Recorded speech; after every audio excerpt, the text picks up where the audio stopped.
So, a little bit about myself. I have been practicing law since 2014.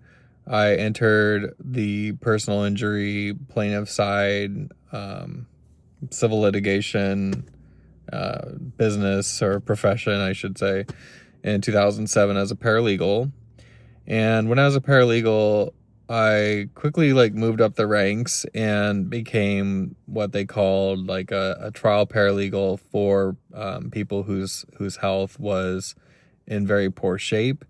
And we would move the court to get an early trial date because they had 6 months or less to live in most instances. The doctors they saw would write a declaration saying so much. And in these cases, they were asbestos cases where, the injury had been, you know, occurring while they were working and manifested usually in cancer like mesothelioma when they were elderly. In these cases, there was a clear delay between the act that harmed them and when they suffered.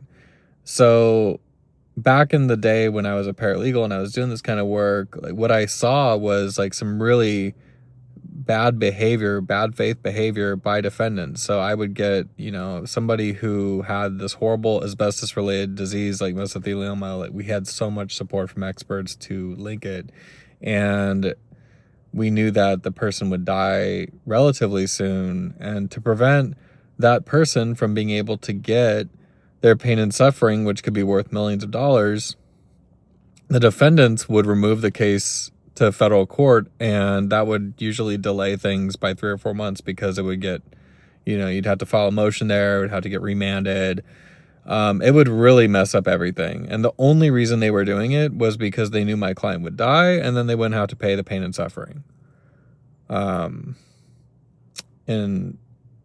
up until around 2020, 2021, that was the rule. And then we had a law that just expired. It sunsetted less than 48 hours ago, where in a survivorship action, which is, they do pass away, you actually could, for a brief window, few years, get the pain and suffering. And it resulted for me and my clients in getting, more money for their lost loved one. And, it was separate from a wrongful death case.